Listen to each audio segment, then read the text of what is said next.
Yo, what up guys? JP back at you once again, bringing you guys another unboxing. I picked up another big package here from Hamilton Book. It's pretty big. It's well bigger than my last one. It's probably double the price, and I just couldn't help myself but to splurge on this one.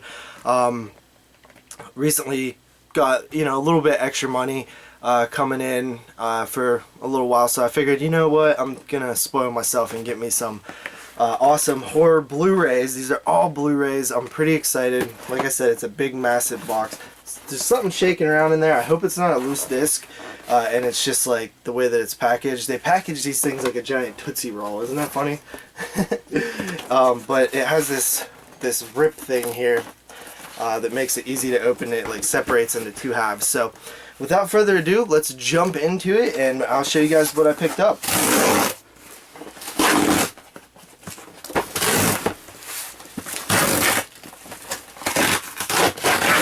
That really is a cool way how that opens, man. Alright, so in no particular order, I'm just going to go through these because obviously they're all mixed up. But first up here, we have the Evictors Scream Factory here. I was really excited to get this. I do have the Town That Dreaded Sundown Blu-ray, which came with a DVD copy of the Evictors, but it's kind of cool to see it get its own release. I think I paid $8 for this. All the Scream Factories here were $8. I thought that was an amazing price. You never see Scream Factories that low, so I had to jump on them. So that is the Evictors from filmmaker Charles B. Pierce. He did The Legend of Boggy Creek, as well as The Town That Dreaded Sundown. I didn't like the Evictors so much when I seen it the first time, but I would like to revisit it, because I didn't like Town That Dreaded Sundown that much the first time I seen it either. After that, we have one of these films that were in a 4-pack on DVD back in the day, and that is What's the Matter with Helen. This was on that all-night Scream Factory, like Midnight Madness 4-pack DVD that they did. I love that set. That was one of the coolest releases Scream Factory ever had, but it's cool to finally see these films get updated onto Blu-ray. What's the Matter with Helen is a pretty good one. I enjoyed that film. After that, we have another Scream Factory here. This is one of the newer titles. I stopped buying Scream Factory a long time ago, just because I was like really unhappy with the way that they were coming out and things like that, and just too much to keep up with, so I just cut myself off completely. But now I'm starting to get back into it and pick up things here and there. And this is one that I was interested in when I wasn't collecting them so much, and that is The Spell. I think this is a TV movie, if I'm not mistaken. But it looks pretty cool, man. I don't know, it just kind of piqued my interest. It just reminded me of something that I would enjoy. So got The Spell. Again, $8, man, you can't beat that. This is a title that I was really happy to get from them. This is a title that when it got released on that 4-pack, I believe it was the second 4-pack, I was like really excited because I'll tell you why in a sec, but it's Contamination .7, otherwise known as The Crawlers, The Creepers, Troll 3. Wow, it's funny, it actually says that on the back. The Creepers, The Crawlers, Troll 3. But yeah, it was directed by Fabrizio Lorenetti, who did some... Man, that guy's funny. I think he did he do one of the Trolls? I can't even remember. Anyway, Contamination .7. This is a movie that back when I was a kid, I had a VHS that had Friday the 13th Part 9 on it, Jason Goes to Hell, and it had, that was what it was written on the thing, but then at the end of the movie, this movie started, and I would watch it all the time, and it actually like freaked me out a little bit with the roots coming, I don't know, but it freaked me out a little bit, but I was like 5 or something, and I never knew what the name of the film was, and then like years later when I got into the internet, I remembered to like, I was thinking about it, and I was like, movie where like roots kill people, and I eventually found it, and I was happy to see it finally get a release, because I actually really like this movie. The acting's so bad though. Funny, they put all these Scream Factories in the same spot. That's funny. So after that we have The Vampire. This is also another Scream Factory. I didn't even know they released this film, honestly. I was like, oh, this is a Scream Factory too. I guess I'll pick it up.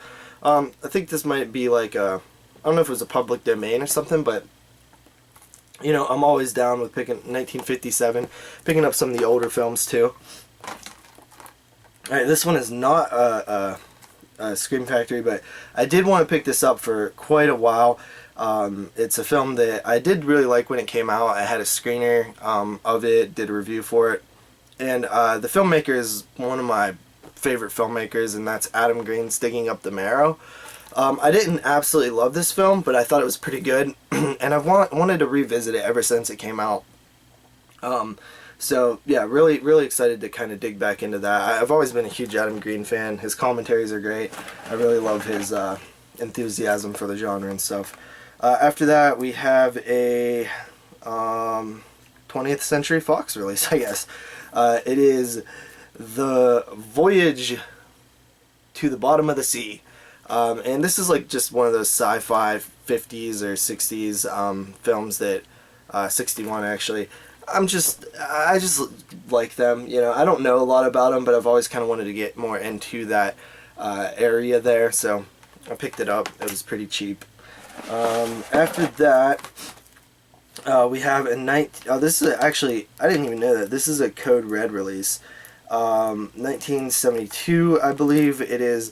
The Rats Are Coming, The Werewolves Are Here. I just picked it up because I'm currently going through 72 films and it was pretty cheap, so I decided to grab it. I normally don't buy a whole lot of Code Reds. After that, we have The Town That Dreaded Sundown, the remake, or the sequel. I've never seen this, so I decided to finally give it a shot. It was like $5. So yeah, that's one that had came out a while ago, and I just wanted to see it and hadn't got around to it.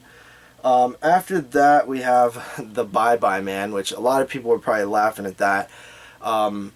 I actually like this movie, and I've been wanting to pick it up since it came out. I saw it in the theater, and I was actually really into it. Like, I thought it was pretty cool.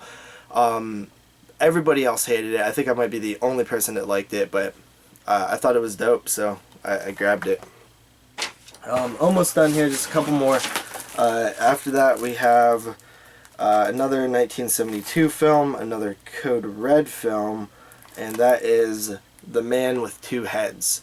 I didn't know Code Red released this, but yeah, I decided to pick it up. Never seen it. 1972, looks fun. After that, we have this one. I had to grab this. I have this on DVD, but I don't know. I just love this documentary so much that I wanted to pick it up.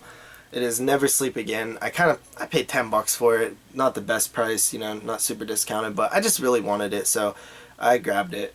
2-disc collector's edition, Blu-ray, pretty cool.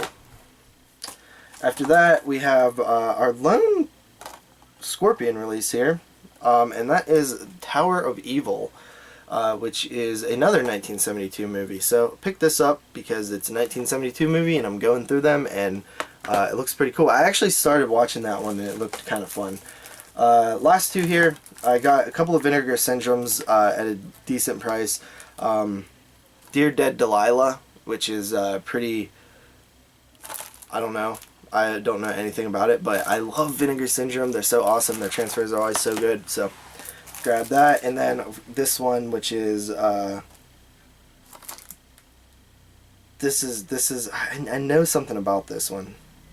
Oh yeah, this was a Troma, that's what it was. Death by Temptation, which I think is like, it might be like a blaxploitation type of movie. I'm not 100% sure, but yeah, man, gotta love that Vinegar Syndrome, and they put out some fun Troma ones too. So 1990 90s horror looks pretty fun. So that is it, guys. That's the stack right there. I thought this was a pretty good stack. Those Scream Factories, man, you can't beat them. I might have actually got less than last time, but the quality is up a little bit, I think. But yeah, so that is it, guys. I hope you guys enjoyed, and I'll see you guys with another video pretty soon. So thank you.